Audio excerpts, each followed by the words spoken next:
우리가 읽은 이 말씀은 어떻게 보면은 좀 가장 이 야고보서의 핵심적인 이야기라고 할 수 있겠습니다. 핵심이라는 것은 야고보가 정말 하고 싶은 얘기를 몰아놓은 거죠. 하고 싶은 얘기를 몰아넣어서 이 부분이 중요하다는 것은 야고보서를 싫어하시는 분들, 그러니까 야고보서가 좀 걸끄러우신 분들은 이 부분에 대해서 상당한 의문을 갖고 있다. 이렇게 볼 수 있겠습니다. 앞서서 말한 것처럼 야고보서와 로마서 혹은 갈라디아서는 좀 다른 견지에서의 구원을 이야기하고 있습니다. 겉으로 보기에는 전혀 다른 이야기를 하는 것 같은데요.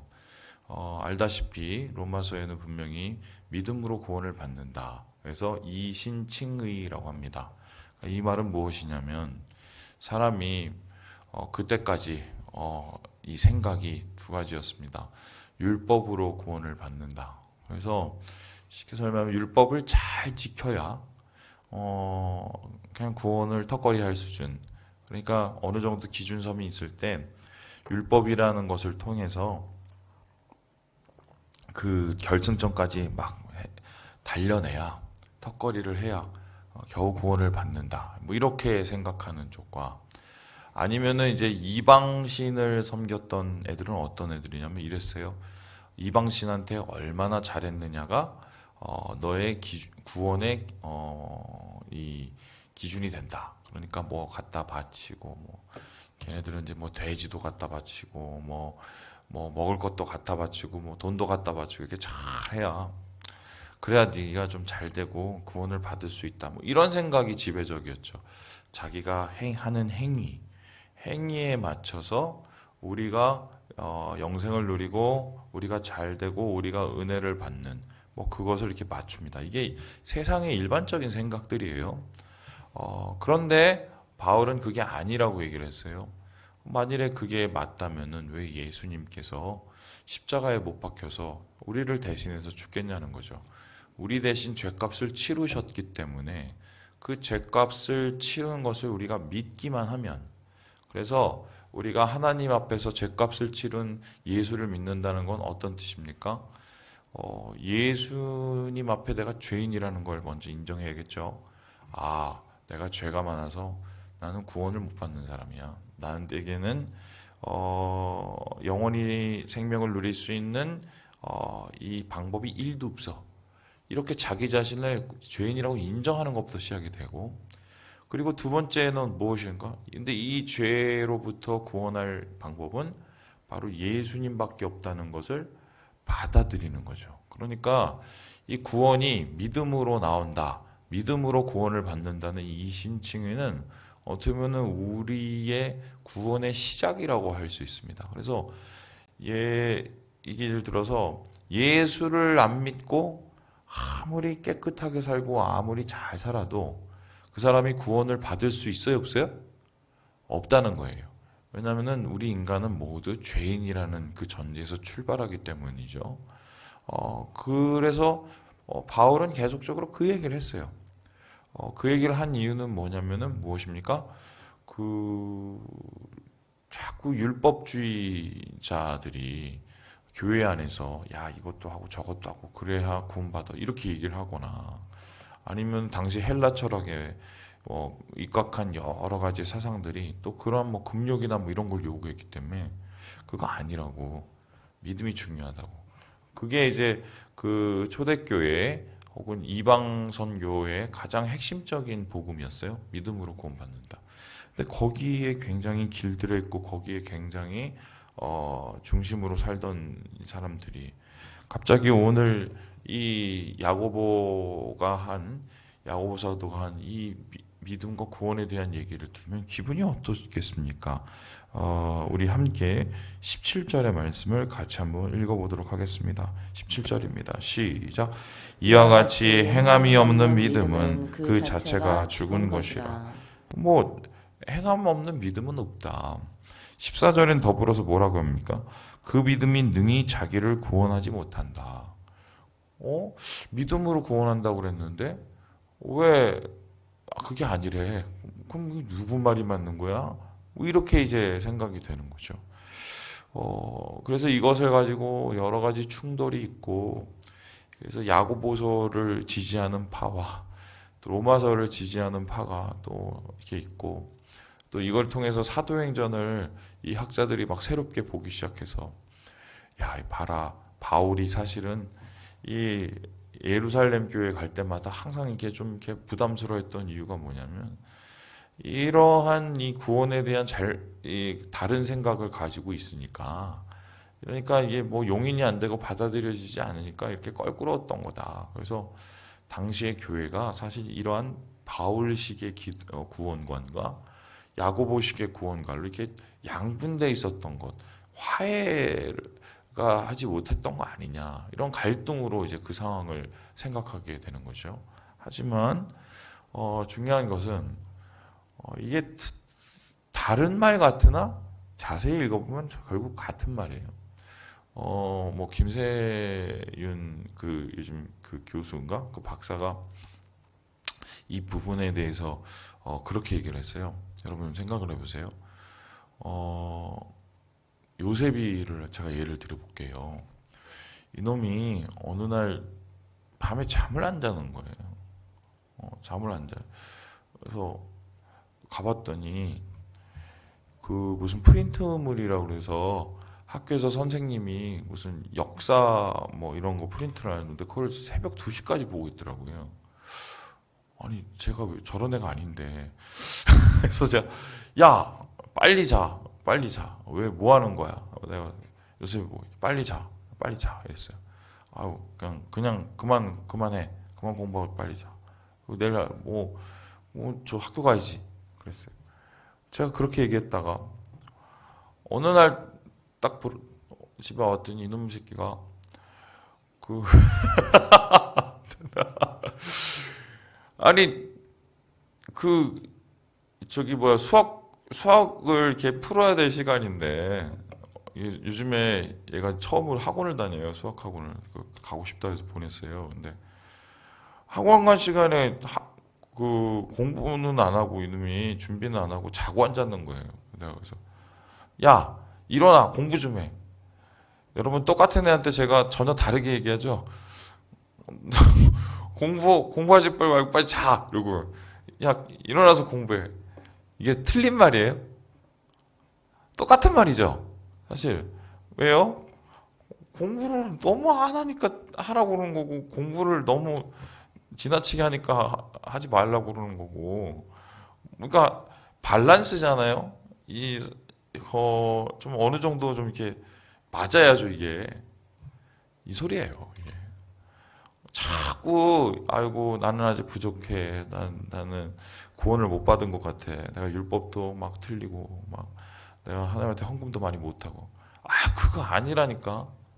구원은 예수를 정말 믿는 거로부터 시작이 되는 거예요. 그거 아니야. 하지 마세요. 그랬더니 좀 그게 해결이 됐어요. 그래 놓고는 교회 안에서 맨날 사고만 치고 사람하고 싸우고 또 아니면은 막 어디 가서 뭐 시장 가서 막 욕하고 다니고 막 나쁜 짓은 하고 다니고.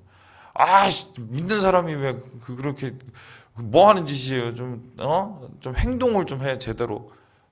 똑같은 말이죠. 이 말이에요. 지금 이 야고보 사도가 얘기하는 거는 예수를 믿고 예수를 믿음이 있다고 하는 사람들이 열매가 전혀 없으니까. 너희들 그러고 구원받은 거 맞아? 그거 너 착각하지 마. 너 진짜 구원받았으면은 삶으로 이렇게 열매가 나와야지. 그런 거 없으면 구원받은 거 아니야. 이렇게 얘기하는 거예요. 그러니까 신앙은 밸런스거든요. 신앙도. 그래서 이렇게 믿음은 행함의 열매로 볼 수 있다. 예수님께서 이에 관한 분명한 말씀을 하셨죠? 어떻게 얘기했습니까? 열매로 나무를 알리라. 여러분 새싹을 보고 물론 그 식물 전문가는 가서 보고 요게 요 새싹이 요게 무슨 이거는 사과야. 요 새싹은 요거는 파인애플이야. 물론 그렇게 잘 보는 사람들이 있으세요. 전 봐도 모르겠던데. 얘네가 좀 자라나야 심지어는 이 떡잎도 잘 모르겠고 나중에 이 가지가 생겨서 잎사귀를 펴도 난 잘 못 알아보겠던데 저는 아직도 잣나무하고 소나무를 구별을 못해요. 근데 나중에 자라난 거 보면 알잖아요. 잣은 이만하고 솔방울이 요만하고. 예수님 말씀 그거잖아요. 신앙을 제대로 가진 사람은 열매가 나온다고. 그 열매는 뭐예요? 성령의 열매죠. 성령님이 안에 계시니까. 바로 오늘 이 야고보는 그 얘기를 하고 있어요. 그래서 대표적인 사람을 두 사람을 두고 있는데요. 우리 함께 우리 25절부터 한번 읽어볼까요? 25절입니다. 시작.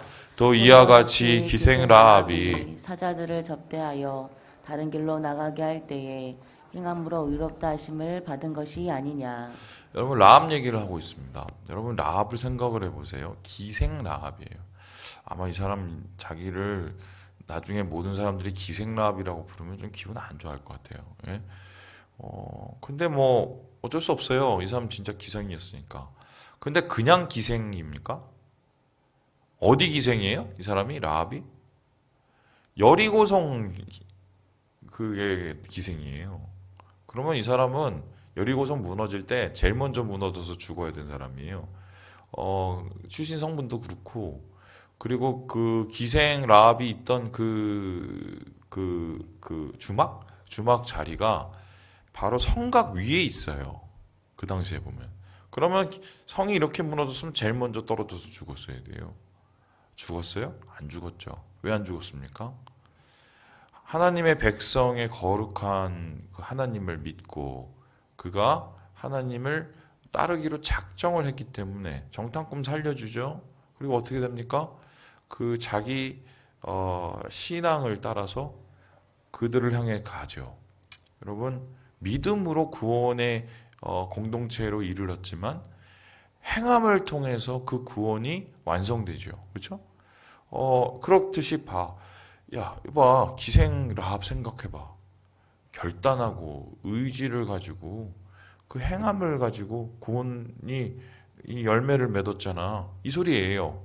뿐만 아니라 여러분 잘 아시는 우리 아브라함 얘기를 하고 있죠. 우리 함께 21절의 말씀을 같이 한번 읽어보겠습니다. 21절입니다. 시작. 우리 조상 아브라함이 그 아들 이삭을 제단에 바칠 때에 행함으로 의롭다 하심을 받은 것이 아니냐. 여러분 아브라함 생각을 해보세요. 아브라함이 맨 처음에 하나님 앞에 부르심을 받을 때 그 사람이 잘한 게 있어서 부르심을 받았나요? 기생라합처럼 아브라함도 과거를 따져보면은 우상집 아들이에요. 우상 만드는 집 아들. 그게 이제 전설로 내려오죠. 그런데 하나님이 그냥 불렀단 말이에요. 그 하나님이 불렀으니까 그 하나님의 음성을 따라서 첫 발을 내딛어서 믿음의 행로가 시작이 되는 거죠. 믿음으로 구원을 받은 게 맞아요. 그런데 그렇게 해서 그냥 스토리가 끝이 났습니까? 그 믿음이 자라나죠? 어디까지 자라납니까? 하나님을 믿고 자기에게 주신 이삭 그 한 외아들을 하나님 앞에 바칠 만큼 믿음이 자라나요. 행함의 믿음이죠. 그래서 많은 사람들이 그를 믿음의 조상이라고 부른 이유가 무엇입니까? 믿음의 본을 보였기 때문이죠. 믿음의 열매를 보였기 때문에.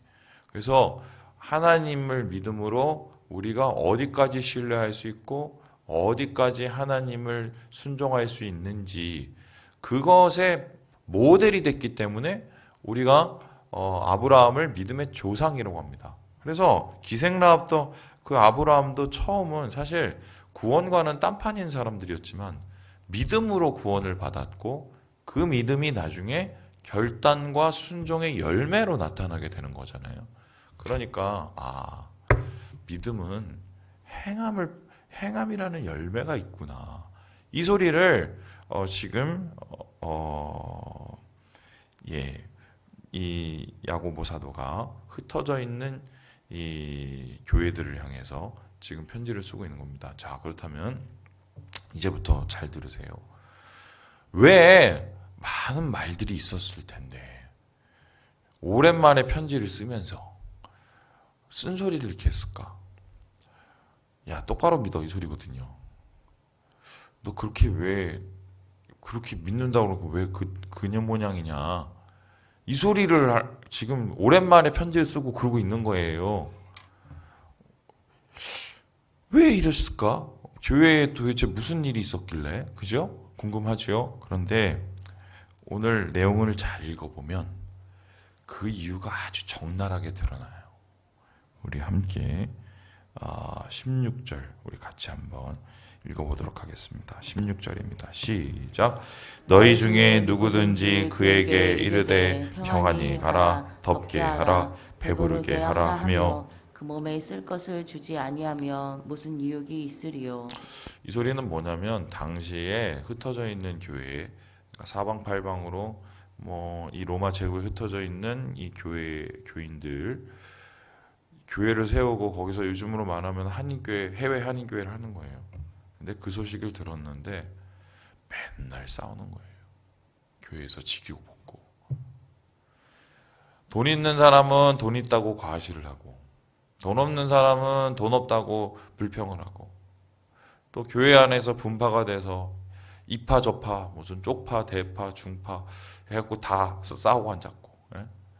그리고 또 자기 마음에 안 든다고 또 교회를 갈려서 또 나가고 막 이런 소위 말해서 전혀 본의 안 되는. 그러니까 이 야고보의 입장에는 아니 믿는 사람들이 교회 안에서 그것도 하나님이 사랑하라고 보내신 사람들한테 왜 그 모양이야? 이건 말이 안 되잖아. 이렇게 생각이 되는 거예요. 잘 생각해 보니까 입만 살아있는 거예요. 말은 너무 잘해. 아유 평안하세요. 아이고 뭐 좀 배부르세요. 아유 따뜻해지세요. 말은 하고 있는데 그 사람은 그렇게 괴로워하고 힘들어하고 있는데 교회는 막 이런 것입니다. 우리가 뭐 이렇게 가야 돼. 말은 잘해요. 자기가 하는 게 없어요. 당장 어떻게 돼요? 옆에 사람 힘들어하면 가서 어떻게 위로해 줘야 돼요. 당장 배 굶고 앉았으면은 우리가 가서 같이 밥 먹여줘야 돼요. 그게 교회예요. 그리고 내가 심지어 마음에 안 드는 사람들조차도 하나님 안에서 내가 뭐 사랑해 보려고 좀 마음을 내가 좀 움직이려고 노력하는 게 나랑 스타일이 참 안 맞아도 그런 사람이 왜 없겠어요? 많죠. 근데 그러는 게 교회예요. 왜냐하면 하나님이 교회를 그러라고 주신 거예요. 그거를 통해서 우리가 성장을 하니까. 그리고 하나님의 사랑을 알게 되거든요. 그런데 사람들이 말로는 나는 예수 잘 믿는다. 나는 믿은 지 몇 년 됐다. 아니면 나는 뭐 저기 예루살렘 교회에서 무슨 어디까지 했다. 직급이 뭐다. 아니면 예수님의 말씀을 내가 직접 들은 적도 있다. 막 이런 얘기를 허탄하게 하면서 실제적으로 교회를 분열시키고 긴장시키고 이 교회 가운데 주님 안에서 공동체가 하나 되는 것에 전혀 기여하지 않고 몸을 나누고 말이죠. 이런 일들이 일어나니까 이게 과연 믿는 거 맞아? 그건 아니지 않니? 이러면서 야고보가 지금 따끔하게 그들에게 지금 얘기를 하고 있는 거죠. 그럼 결론적으로 여러분 이후의 말씀을 계속 보세요. 3장을 보면요. 형제 자매들한테 말로 막 이 실수하고 거짓말하고 이간질하고 뭐 이런 얘기 나오고요. 그리고 이 4장에 보면요. 막 서로 비방하는 얘기 막 나오고요. 그리고 5장을 보면요. 지는 잘 먹고 잘 사는데 옆에 있는 사람한테 힘든 사람한테 막 뻐기고 사는 뭐 부자들에 대한 얘기 나오고요. 결국 다 이런 얘기예요. 이 얘기하고 싶었던 거예요. 진짜 믿음은 형제 사랑이라는 거예요. 우리가 믿음으로 나타내야 될 행동, 믿음의 열매는 다른 게 아니라 공동체와 형제 자매를 사랑하는 마음, 이웃을 사랑하는 마음이죠. 이 똑같은 얘기가 사실 어디에 쓰여져 있냐면 요한 1서에 쓰여져 있죠. 하나님을 사랑한다고 얘기하면서 형제를 사랑하지 않으면 그 거짓말이라고 얘기 나와요. 자, 그러면 요한과 야고보는 왜 이렇게 말을 할 수밖에 없었을까? 예수님이 십자가에 돌아가시기 그 전날에 제자들 모아놓고 뭘 했습니까? 발을 씻겼어요. 그리고 예수님 뭐라고 하셨어요? 내가 니네 발 씻긴 것처럼 선생 돼서 니네 발 씻긴 것처럼 서로 발을 씻겨라. 제일 더러운 부분을 서로를 씻기면서 용서해주고 서로를 섬겨주고 그리고 뭐라 했습니까? 서로 사랑하라. 교회가 지금 이걸 안 하니까 이 모양이 된 거예요. 이 한국 교회가.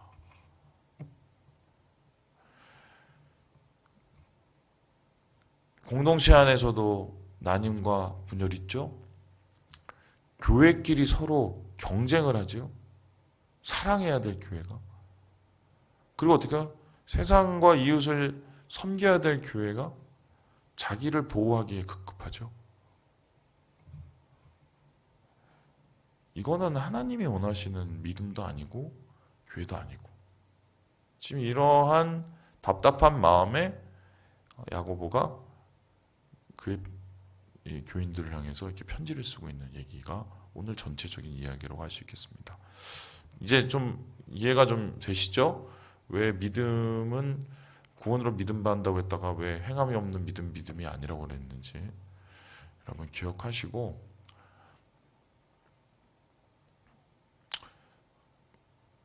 그런 것 같아요. 제가 이번 주에도 그 칼럼에 썼지만 사랑하는 것 빼면 할 게 없어요. 예수 믿는 사람은. 예. 우리가 좀 뭐 사랑의 밥상, 사랑의 쌀떡, 사랑의 뭐 저기 반찬, 그 좀 되게 그 말이 진부하잖아요. 뭐 사랑의 쌀, 뭐 사실 그거 내가 지으려고 진 게 아니고요. 뭐 하다 보니까 그냥 입에서 쑥 나와서 져버렸는데 시리즈로. 근데 진짜 그 말이 맞아요.